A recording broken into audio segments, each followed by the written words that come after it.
সমগ্ৰ ৰাজ্যজুৰি এতিয়া ধ্বনিত হৈছে ঢোল পেপাৰ মধুৰ সুৰ।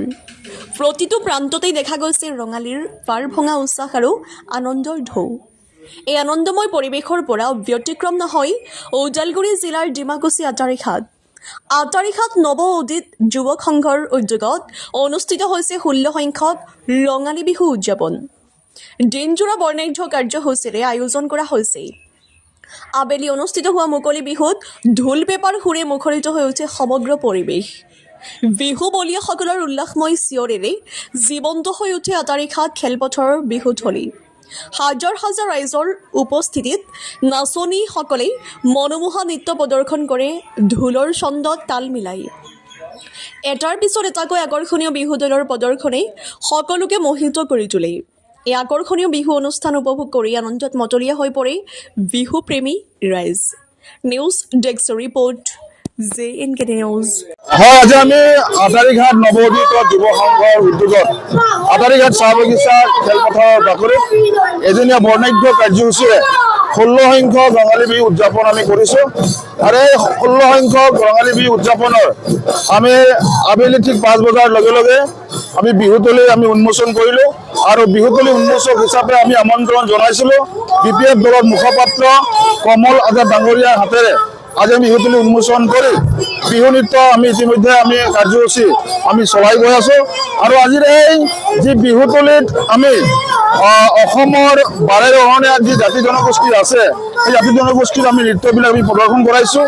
বিহু, খেৰাই, ঝুমৰ নৃত্যকে ধৰি কোচ ৰাজবংশী নৃত্যকে ধৰি আৰু বহুত এনেকুৱাকৈ জাতি জনগোষ্ঠী আমি সংস্কৃতি আজি প্ৰদৰ্শন কৰাইছোঁ।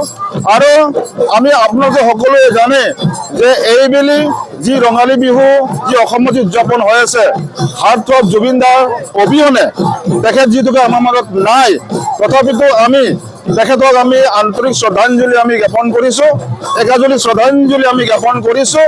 কাৰণ যদিও আমি যি ধৰণে আমি ফূৰ্তি ফাৰ্তা আমি কৰিব লাগিছিল সেই ধৰণে আজিৰ তাৰিখত আমি কৰিব পৰা নাই। গোটেই ৰঙালী বিহু যিটো মঞ্চ বা ৰঙালী বিহু যিটো বিহুতলী আজি হয়তো উকা হৈ পৰিছে, তথাপিতো তাৰ মাজেৰে আমি অতি শৃংখলাবদ্ধভাৱে আজি আমি আটাৰীঘাট নৱোদিত যুৱ সংঘই আজি আমি উলহ মালহেৰে এই ৰঙালী বিহুটো আমি উদযাপন কৰিছোঁ। আৰু এতিয়া বৰ্তমান যি বিহুতলীত যি সাংস্কৃতিক নৃত্যসমূহ প্ৰদৰ্শন হৈ আছে, নিশা ঠিক 10 বজাৰ লগে লগে আমি সাংস্কৃতিক সন্ধিয়াৰ কাৰ্যসূচীও আমি ৰাখিছোঁ। আৰু আজিৰ এই সাংস্কৃতিক সন্ধিয়াৰ কাৰ্যসূচীত আমি সুদূৰ উজনি অসমৰ পৰা এগৰাকী অসমৰ জনপ্ৰিয় উদীয়মান শিল্পী আমি দেৱজিৎ আইন ডাঙৰীয়াক আমি আমন্ত্ৰণ জনাইছোঁ।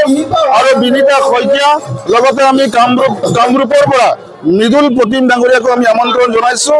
স্থানীয় শিল্পী অশোক মিঞ্জু থাকিব। আৰু এই 4গৰাকী শিল্পীৰ দ্বাৰাই আজি আমি সাংস্কৃতিক সন্ধিয়াৰ বিশেষ যি আকৰ্ষণ গীতৰ শৰাই তেখেতসকলে আগবঢ়াব। আৰু আজি আমি দেখিবলৈ পাইছোঁ যে 11টা বছৰ আটাৰীঘাট এই খেলপথাৰত বিহু উদযাপন আমি কৰিব পৰা নাছিলোঁ।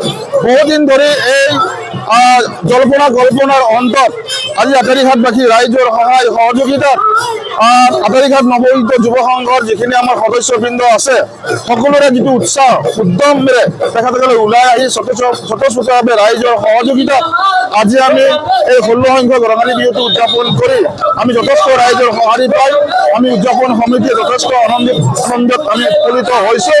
কিয়নো যে এই অঞ্চলত যিহেতুকে সকলো জাতি জনগোষ্ঠীৰে ভৰপূৰ এই আটাৰীঘাট বৃহত্তৰ এই অঞ্চলটো, আৰু এই বৃহত্তৰ অঞ্চলটিক আমি সকলো জাতি জনগোষ্ঠীক কি ধৰণে ভাতৃত্ববোধ আমি বজাই ৰাখিব পাৰোঁ, অসমীয়া জাতিৰ যি প্ৰাণস্বৰূপ এই বাপতি আহোন ৰঙালী বিহুটিক আমি কি ধৰণে এই অঞ্চলত আমি প্ৰতিষ্ঠা কৰিব পাৰোঁ তাৰ কাৰণে আমি সকলোৱে অহৰহ চেষ্টা কৰি আহিছোঁ। আৰু সেই হিচাপত আমি দেখিবলৈ পাইছোঁ যে আজি বিহুতলীৰ বাকৰিত হাজাৰ হাজাৰ লোকৰ যি আগমন হৈছে, ৰাইজৰ যিটো আশীৰ্বাদ আমি পাইছোঁ উদযাপন সমিতিয়ে, তাৰ কাৰণে আমি উদযাপন সমিতিৰ তৰফৰ পৰা সমূহ বিহুবলীয়া ৰাইজক আমি উদযাপন সমিতিৰ তৰফৰ পৰা আন্তৰিক শ্ৰদ্ধা আৰু বিহুৰ ওলগ যাচিছোঁ। আমি আশা ৰাখিছোঁ অনাগত বৰ্ষতো এনেদৰেই আমাক সহায় সহযোগিতা কৰিব।